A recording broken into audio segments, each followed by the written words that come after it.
Hello, world. Welcome back to After the Break. This is Chapter to the economic series that I promised was coming. This one being in the area of business and entrepreneurship. Today's guest is a New Orleans based specialty coffee brand, Mhm, Rhythm and Culture. mhm. The owner is African Shivers. How are you today, my friend? I'm wonderful. How are you? I'm doing pretty good. Bouncing back after the holidays. Mhm. I'm always one of those people who denounced celebrating holidays years ago because I'm so cultured, you know. But around the day before, the day of, I get in the season. So, just Okay. they can't help it. You know what I mean? Okay. So yeah. But I'm feeling good. You feeling good? What about yourself? I'm well. Like you, I don't really celebrate the holiday season. Just from the sake of research and teachings. When you learn more, you kind of change up the way you handle things. So, I taught my kids early on that it's the season of giving, but we're going to give unto others before we give unto yourself because we do that all year round. So that's kind of my thought process. It was more of a relaxing day for me to be able to collect my thoughts without ripping and running. Yeah. So let's get into it. I mean, you're in Okay. a city Hmm. where culture is everywhere, Everywhere. especially in regards to the African diaspora. Hmm. And when it comes to our experience here as French Americans, Native Americans, or African Americans, or Black Americans, Hmm. whichever title one chooses. What about the culture moved you into entrepreneurship? Well, for me, it started in my maternal family. I come from a family of entrepreneurs, well, particularly on the women's side. Seamstress. My great grandmother had real estate, so even though they were transitioning to a new era and learning those things that wasn't taught, learning financial literacy, learning how to handle assets, I still was experienced and exposed to it through my grandmothers. And that's how I kind of got into it. It was an inclination. I knew that I wanted to do it. But the journey wasn't always that easy. I kind of dabbled into different things. But when I got to, fast forward, however many years later, I'm in my 40s and I get to New Orleans and I see it from a different lens. New Mm. Orleans is grit. That is the best way I can solve it to a person that has not experienced it from residential piece. You will see a business on the side of the road trying to make it until they can get to the next level. Where opposed to other places, you will see people that do not feel like they can go, I guess, that menial to be able to just get started. Here in New Orleans, give me a table and an idea, and it's going to come to fruition. And that culture bred what I have going now. Is seeing the grit to get it done and just starting when most people will not even begin to start. And that's what I love about living here is that I can walk out my door and I can go down the street and I'm seeing someone trying. It may not be the best, but it's a try, get up attitude. And to your point, New Orleans is known for being primarily Black Americans, but it is a general mixing pot. When you think of gumbo, I see more Native Americans and Hispanics than I actually see African Americans. They paint the picture on the media, but it's so many different cultures here with all of the same ethic. It's more of I have to make it because it's not happening for me through the politicians and all these type of things that happen in the world. So I get that grit from New Orleans culture. I will honestly tell you that. I saw it growing up, but it got bred here. I'm from Louisiana. I'm a Louisiana native myself, Oh, okay, okay. and so yeah, I'm born and raised in Alexandria, Oh, I know where you. I know. Okay. the start of the French line.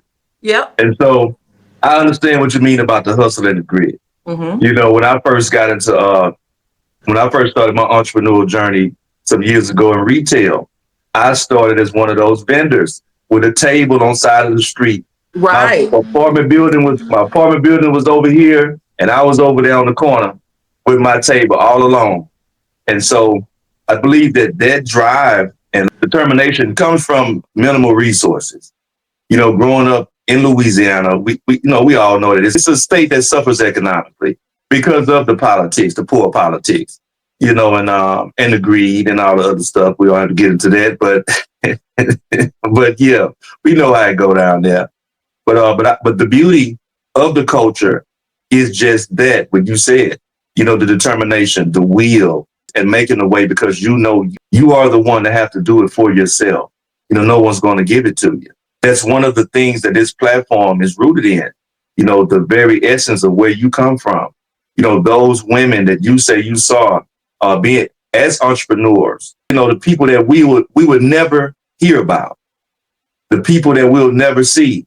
And it's up to us to document and to let people know that, hey, those things that we say we need in our community, we do have one another within the community to provide those services, as well as those goods, no matter what it is. Also, I do believe that in modern time, there is a grand shift towards entrepreneurship that I hope will resurface that level of integrity. And you yourself, you have a product and a brand, Rhythm and Culture Specialty Coffee. Can you tell us about that? So yes, Rhythm and Culture LLC is the parent company to Rhythm and Culture Coffee House.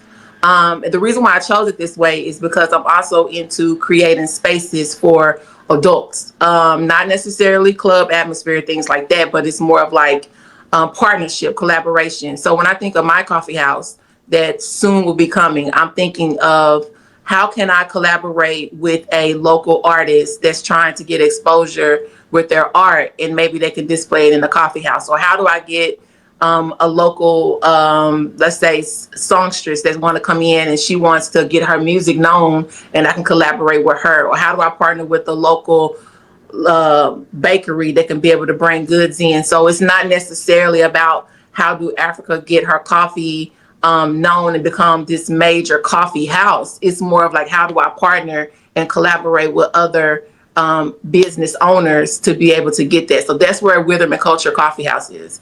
I feel like the rhythm of coffee inspired the culture to continue to move forward, because we all know that the coffee bean was, derived from Africa. We all know these things, and that part of it, I want to take it back to the roots. So when I named my brand Rhythm and Culture, it is exactly what it is putting the rhythm and the beat back in the culture of the African diaspora, and just being inclusive to all artists. Because I felt like even with the coffee bean, it's only maybe 2% blacks ownership in there, and that's including the farmers.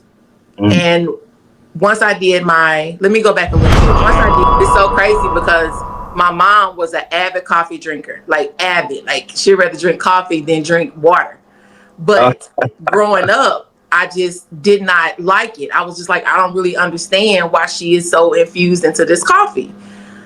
Get into college, I have 2 children at the time. I have a full-time job. I got a mortgage. I got like big girl responsibilities, still trying to put myself through college, and pay for this out of my pocket. And I remember stopping at the store trying to get some coffee, and I just like didn't know how to drink it, overindulged in it, kind of regurgitated it up everywhere. And then eventually it was like a necessary staple in my house. Over time, it became a whole love for it. I had a taste for it. I knew how to, craft drinks. I knew how to taste a good bean. I knew how to just go, like here in New Orleans, the local place where you can go roast your beans. Like I just got into it.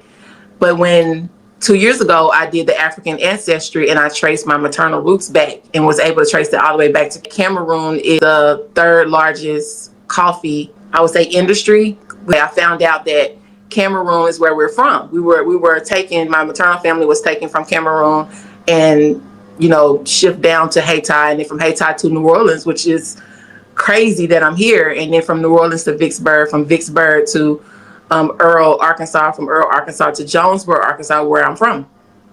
And that took me about a year to figure that out. So when I start putting two and two together, my love of coffee, Cameroon being known for having the sweet coffee and Robusta and Arabica, like all those things really started solidifying my purpose. Like you really helped me know exactly what I wanted to do.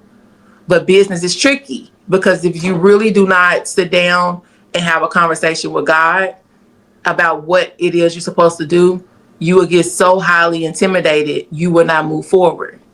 So I had to really sit back and know my whys of why rhythm and culture was going to be important moving forward. So that's why I started with the LLC of just rhythm and culture, and then going to do a DBA of rhythm and culture coffee house, because that's the first focus, is to get the coffee house established and get the loyalty established, and people understand that, you know, my local community understands that I love coffee. They know that. Like it's a given. If you know anything about me, you know Africa loves coffee.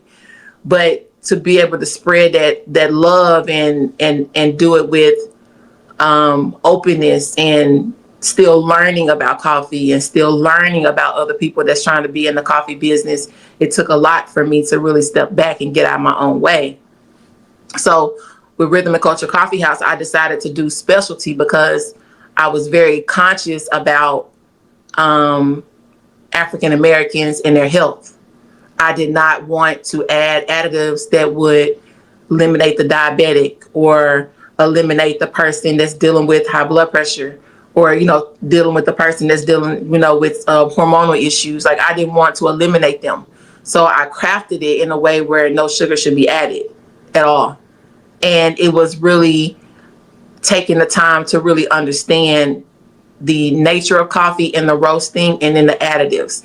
So that's really where I'm living at right now, is building that specialty around the consumer. And I'm really heavily on feedback. So while I have you right here, let me turn the interview to the interviewer. You tasted my coffee, huh?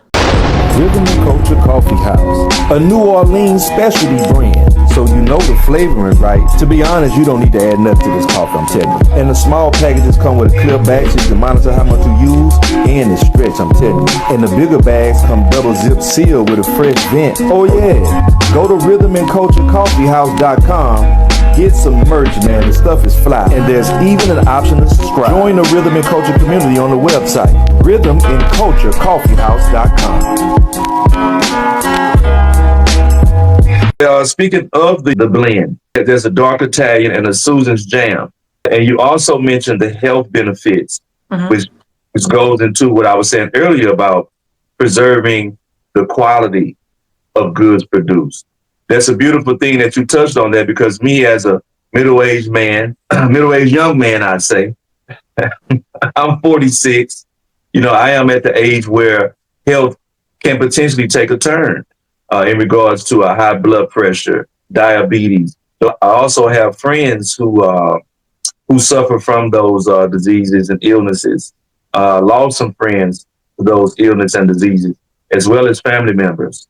What are some things in coffee blends that cause those illnesses or feed to those illnesses? It's nothing in coffee that does it.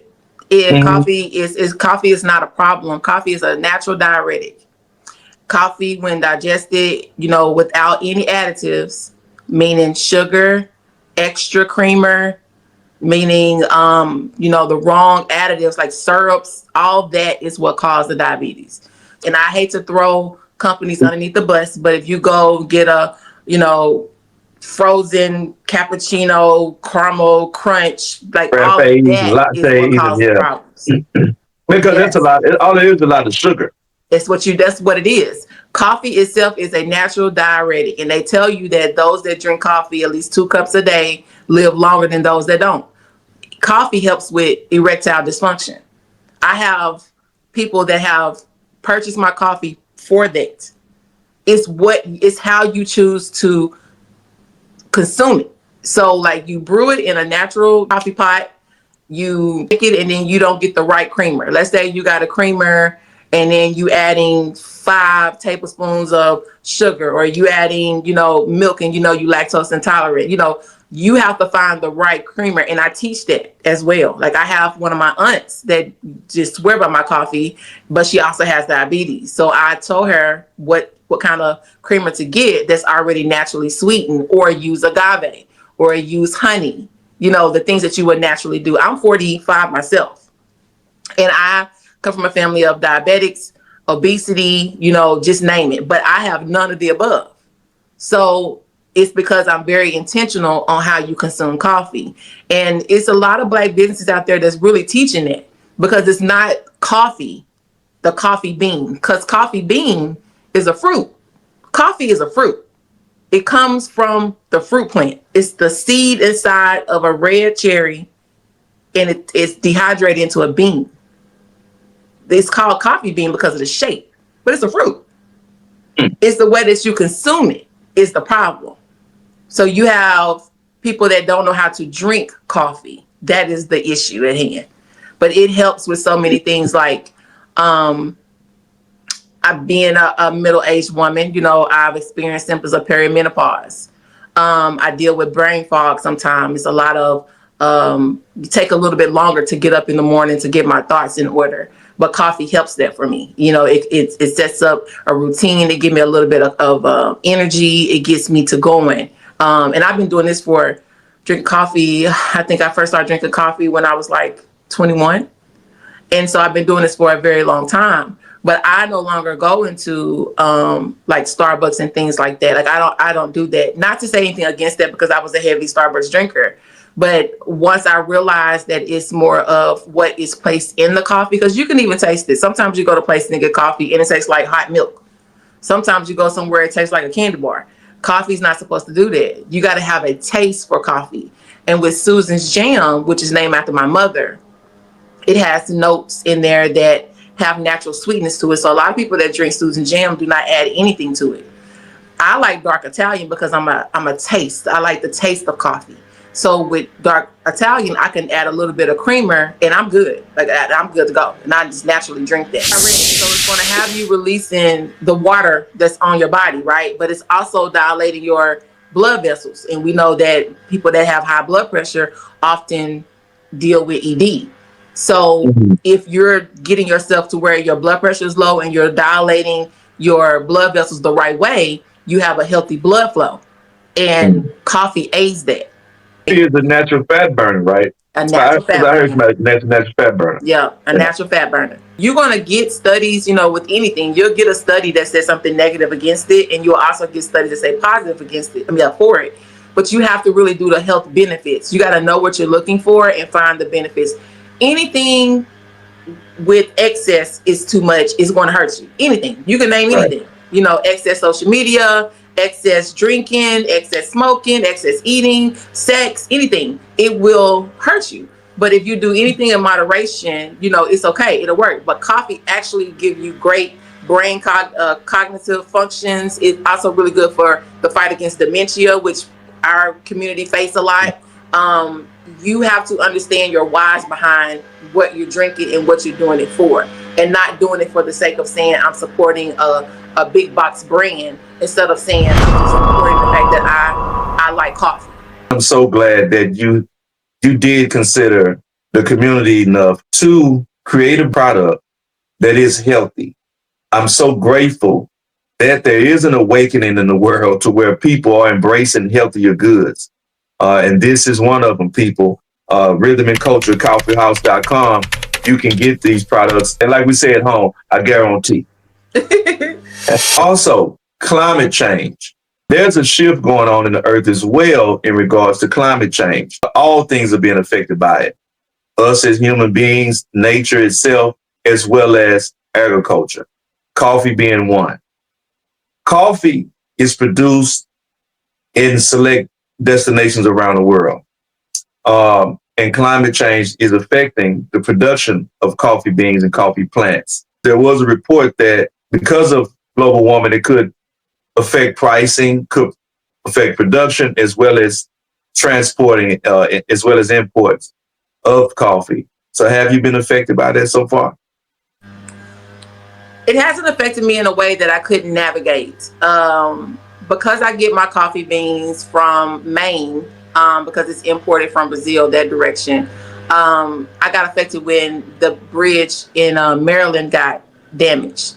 So it was a little bit slower. It was the supply chain kind of got damaged there. But the cost of it hasn't necessarily hit me yet, because you got to think of it as a cycle. We won't see the major hits until the surplus is gone.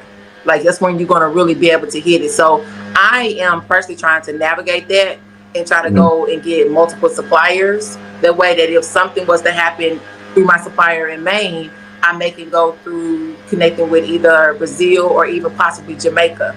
I'm interested in Jamaica's connection because of their source. Their climate breeds better beans. So I have been, putting a trip on the calendar to be able to go down there and source it. And they do a really good job at touring and letting you connect with suppliers there. But, of course, with the change in the political climate, I need to see what those tariffs will look like on my product costs, because I do not want to affect my pricing to the consumers. One of the things that I have seen a change in with my price is the shipping costs. The shipping cost is it's increasing at a rate that I am trying to figure out ways to mitigate it with the customer. I'm offering like rewards, loyalty points, refer a friend points, things like that, because the shipping cost is going up. And I just got an email about that part too with the the local post office. You can find ways to try to cut the cost with the consumers, but at what point will you cut yourself out of the business? So it's almost like you have to always look at your cost model and find ways to deliver it to the consumer. So I will travel to different states and I will do a pop-up shop and say, if you don't want to pay the shipping costs, which I completely understand, I'm in your city.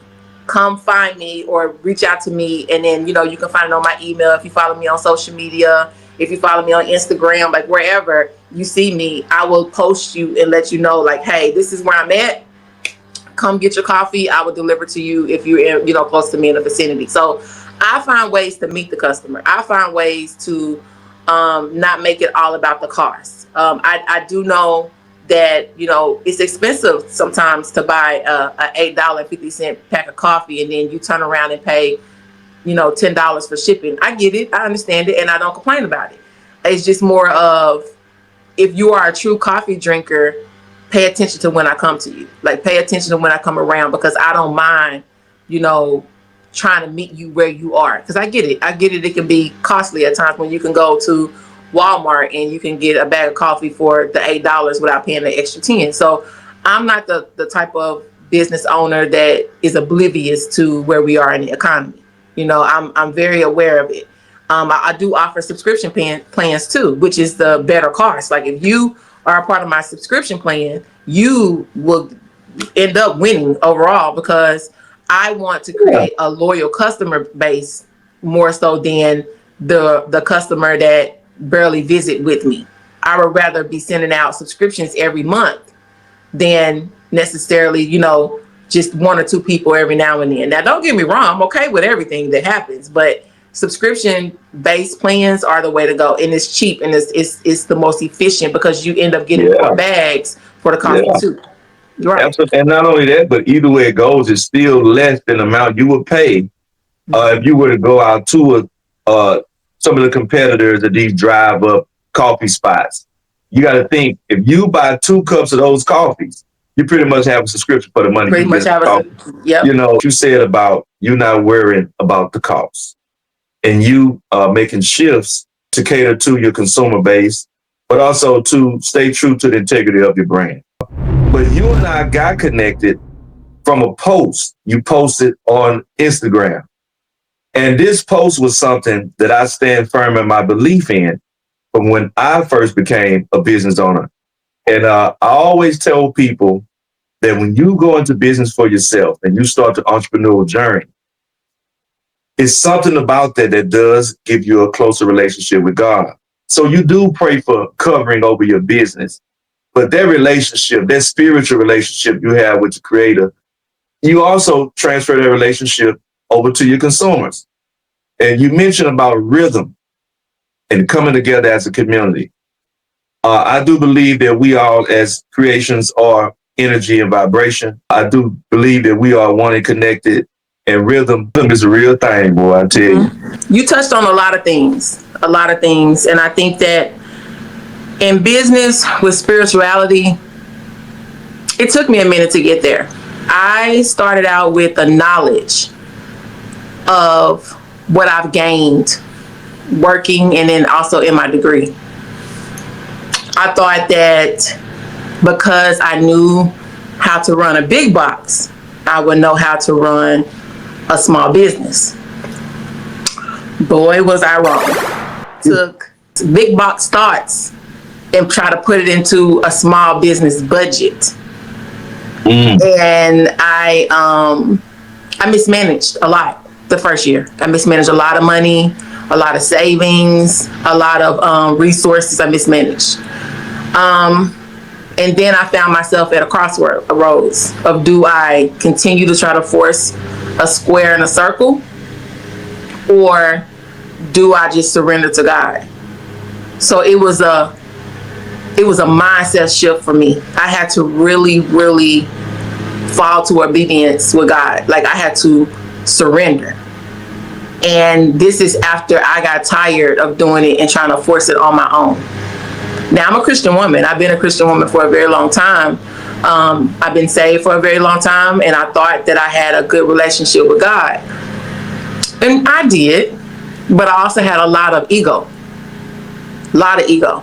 of what I had done for the people, and tried to take that knowledge and build something that God was clearly trying to tell me that it's not going to go anywhere until you commit to what I need you to do in purpose. Now, I've always knew that community was number one head on. That was like the number one thing. I had no doubts about it, and I was trying to give back and almost buy loyalty.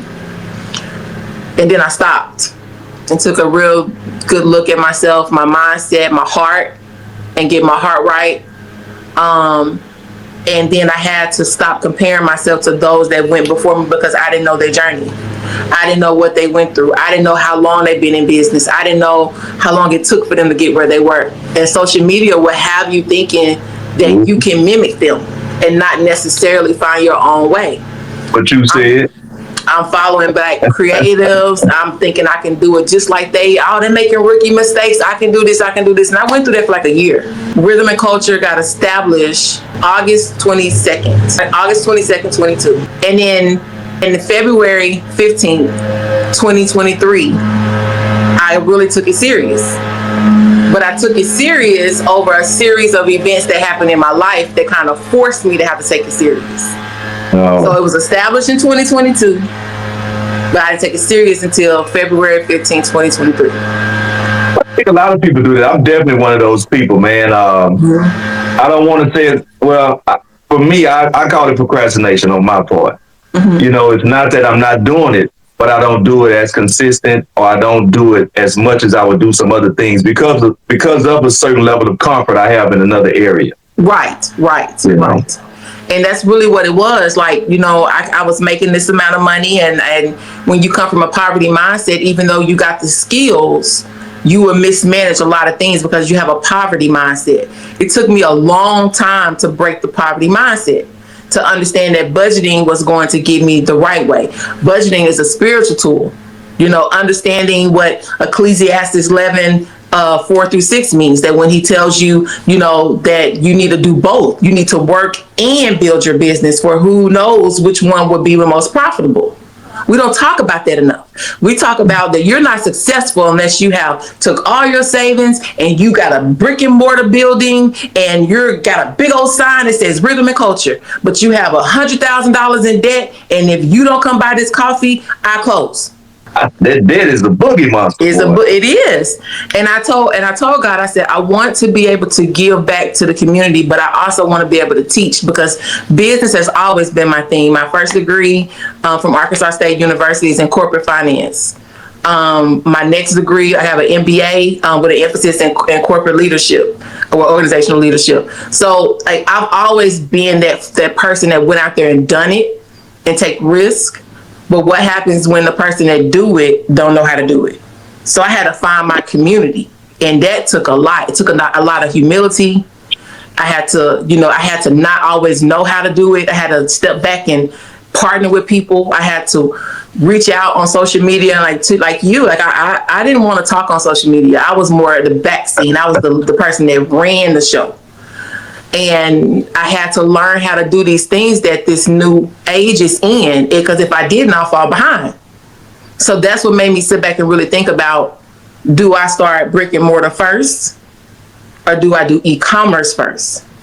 So it took a lot of research to make this decision to say, it may take me a little bit longer to get visible, but e-commerce is where we're going in the future. That's where it is. Future. Yep. It's here, and it's been here for a while. Right.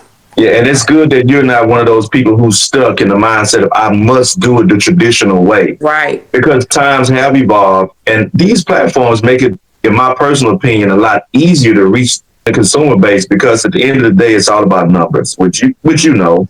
And I think that a lot of people are really seeing how to keep it simple, and to not have their eyes fixated, like you said, on social media, seeing the end result of years of labor. Because there is a lot that goes into entrepreneurship. There's a lot that goes into it.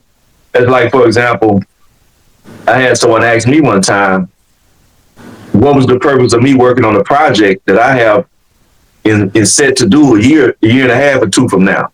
It's like, why are you working on that? Why don't you do one thing at a time? I'm like, because I'm preparing for it. Because I know that once I get to this stage of business, I have to have this already in place and the confidence and structure whenever I am presenting a business.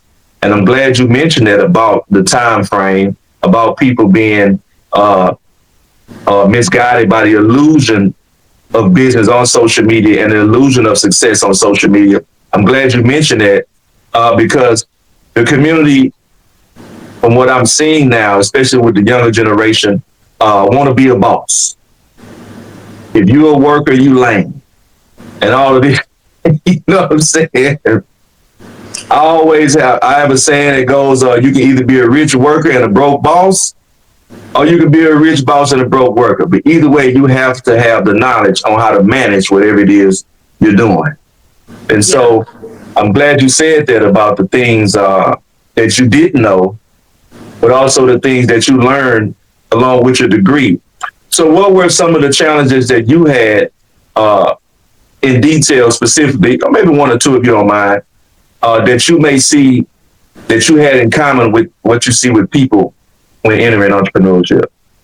I think not budgeting out what your personal expenses are compared to what it takes to operate the business. Because to the point where I was so enthralled in the business, I was throwing so much money at my business that I was not able to pay my bills to live, like the basic fundamentals, because it was going to work. It's going to work. It's going to work. And you're not being honest with yourself about the time frame it takes to get a business going. So that's one. Budgeting 101. And I think a lot of people are mistaking that now. Even when I look at them now, you can tell, because they are trying to prove it and not understanding that failure grows you. You need to fail. I failed a lot, and it grows you. It grows you to get to the next level. The next thing I see is not collaborating. I also fall victim of this. I.e. with you, when you reached out, I was like second guessing myself. Like, did I actually put in the work for someone to reach out to me?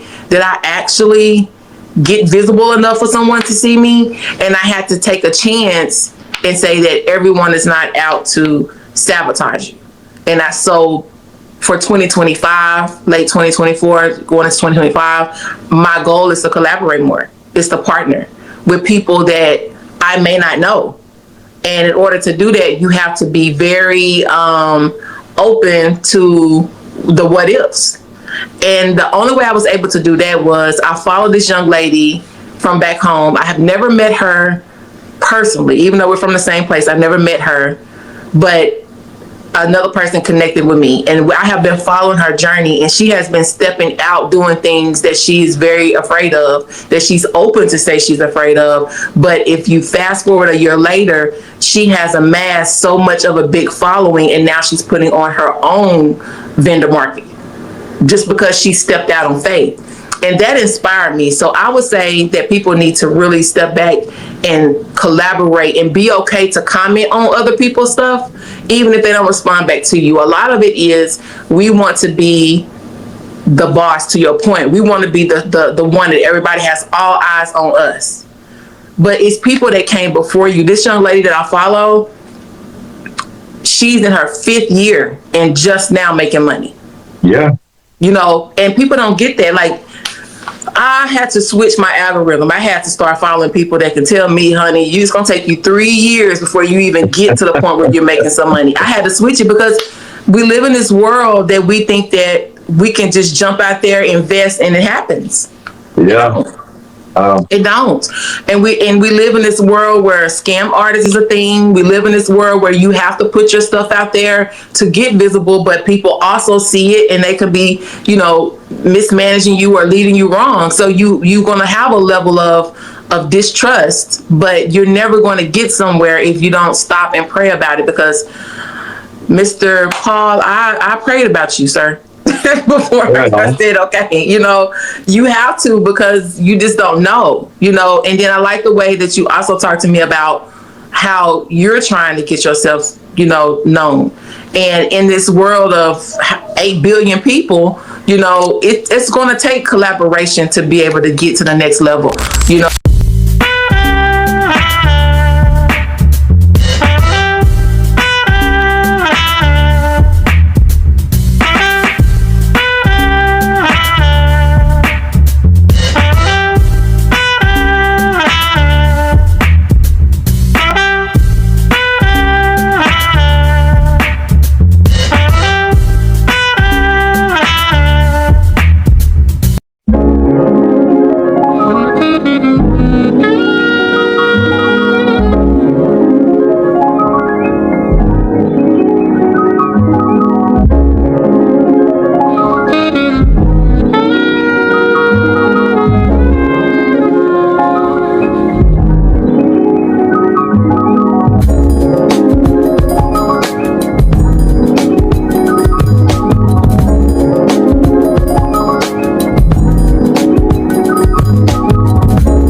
It's going to take doing some things, you know, just a little bit of time and effort to get to the next level. We're always growing. We're going to always be evolving. So my 2 takeaways, to go back and recap, would be, you know, budgeting, because these things are real things, and collaboration. We are nothing without collaboration.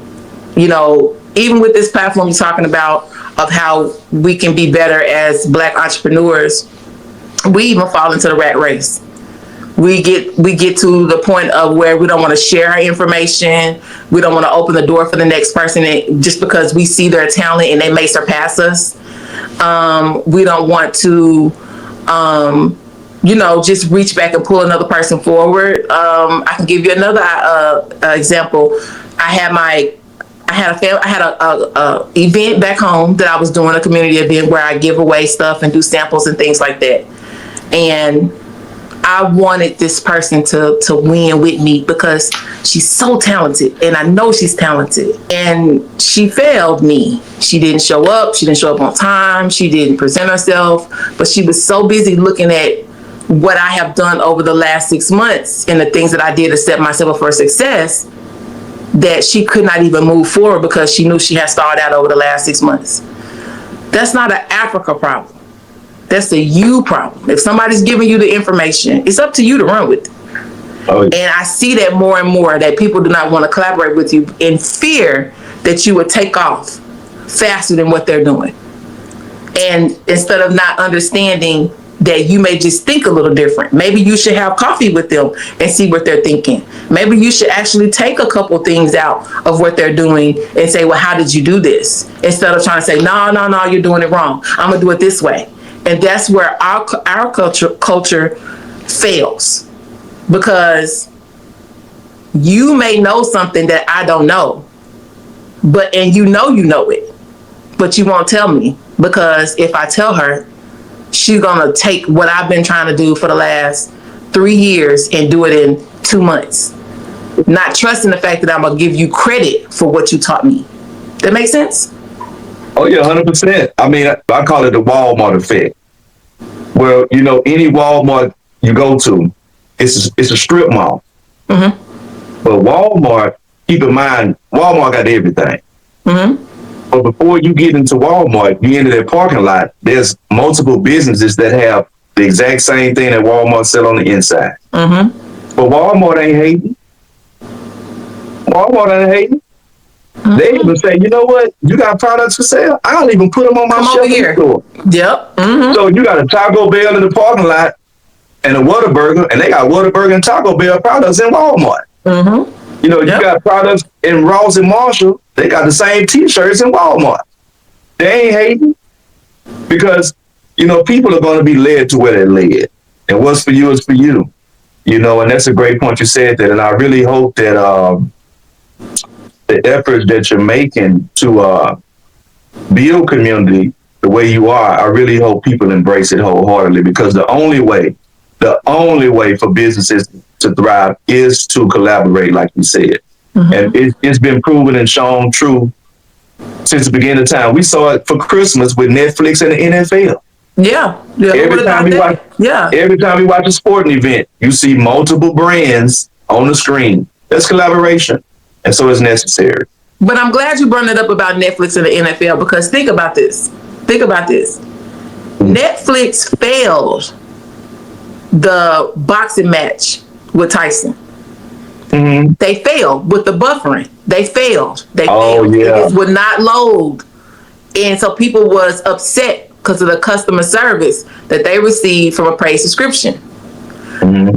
Fast forward a couple weeks, and now you got Beyonce, with Netflix for the game with the NFL, and now they got it right. So we are afraid to fail at first, because Netflix had proved that they wasn't Amazon. Netflix proved that they still have some work to do with their service and their streaming service. Yeah. And that's okay. But the problem is that you don't want nobody to see your weak parts. So you won't even move forward because you don't want nobody to see your vulnerabilities. And that is business. Business is saying, okay, I messed up. Let me get back up and start again. Let me call and phone a friend. Let me figure out what they're doing different that I didn't do, so I can, fix this mistake. And that's a prime example. That Netflix situation, that Netflix debacle with the Tyson fight, and then now you got it showing up strong for Beyonce. That's a prime example of business 101. You have to start even when you don't have all the pieces in order. You have to start. You have to take that fold out table, that card space table, and you have to go on the side of the road, and you have to believe in your product. Because if you don't believe that you have the best coffee on the block, nobody else going to believe they have the best coffee on the block. And I'm in the coffee mecca over here. New Orleans, everybody has coffee, but everybody doesn't want chicory in their coffee. Everybody doesn't want Folgers. Everybody doesn't want who are all the other brands around here. It's just that you got to know that this market is still for the taking. And you got to understand that what you're standing for is totally different from what the other person's standing for. And you got to stand strong in your business. Confidence is key. But if you don't have a great relationship with God, that you have the worthiness that what you're doing is the right thing with your pillars. Because when you bring up Sam Walton his whole thing was community. He wanted to bring a cost-effective product to the community. So it's the same thing. And sometimes we get lost in it, but when you go back and revisit your plan and you go back and understand your whys, then your journey is directly for you. And if you keep God first, he will put the pieces for you to step on to get to the next plan. But it may not show up as other people. I don't have Issa Rae money. Of course I can't put out 4 for big old coffee cafes. But if I did, I would. So people don't really understand it. They compare. It's like, well, she did it. She's a black woman. Why you're not moving that way? Well, she's very talented with all her work. But if you go back and look at her journey, she went periods of time where she didn't have any money. Like, you can't just sit there and just think that people just boom and it's there. It doesn't work that way. And in our community, I get upset about this because I'm like, why would you put all that pressure on a black person trying to get a business started? Why don't you just support and spread the word? I never even asked you to buy my coffee. I just asked you to tell a friend to drink coffee. Along with collaborators, I also would like to encourage people out there, to your point, like you mentioned, consistency. You know, if you are a brand out there, a business of any type, even if you're a podcaster, consistency is the thing. So, like you mentioned, I reached out to you, and you saw me. I'm the anonymous nobody, you know, but I'm trying to be somebody, and I appreciate you giving me a chance because I'm pretty sure you look down my timeline to see what I've done. And that's important for all you business owners out there and all you people putting out content or whatever you do. Be sure that what you're doing, you're always putting your best foot forward, but also be sure that you're doing something with some form of consistency, because people need to see that you're trusted. It shows that a level of trust there to where a brand feels comfortable collaborating with you. So if you're out there, try to make sure you maintain integrity, faithfulness, and always at all times, like Sister Africa said, be sure you keep God in the mix of what you're doing for sure, because you can't do it without him. Definitely can't do it without him. That's but true. Sister Africa, I really thank you for your time. I really thank you for all the grand information you shared. You covered it all across the board, man. I mean, that's beautiful. I'm glad that you are sowing the seeds that you have on this interview with the public in the areas of business that you did, because those were some very, very important points that I do see people face, that when they do approach barriers, they give up.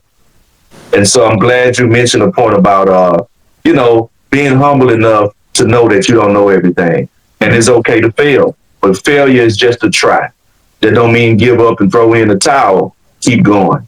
And I'm glad you kept going, using that knowledge and the experience that you have with rhythm and culture.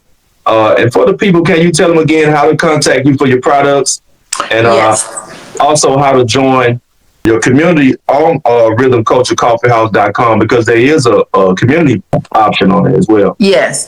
So go to www.rhythmandculturecoffeehouse.com. It's all one word.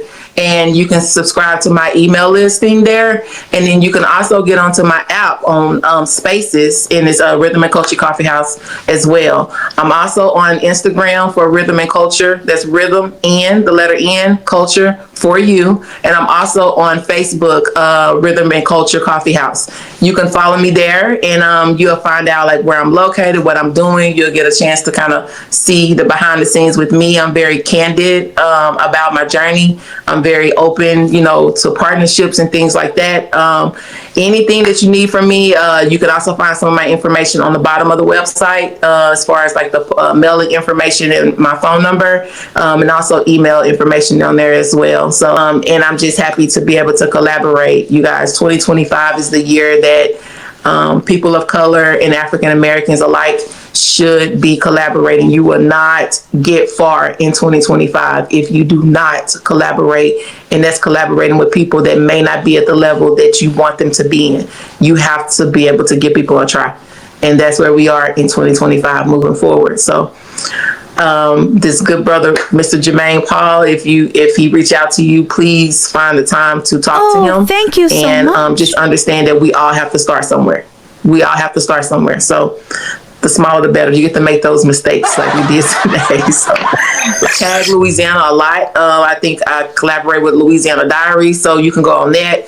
Instagram will meet me there. Will get me in collaboration there, and I will be happy to meet you anywhere in the city. I'm still learning the city, which is crazy. I've been here 7 years, but I'm still learning the city from a different lens. I've seen it from one lens. Now I'm looking at it from another lens. But you'll see me around. Please stop and talk to me, and I'll be happy to collaborate with any of the influencers out there, whether or not you like coffee or not. Right on, and there it is, man. So Ms. Shivers, thank you so much, Africa. I You're appreciate welcome. your time. I appreciate your knowledge. RhythmandCultureCoffeehouse.com. And you can reach you there and get all the great products and also some merch.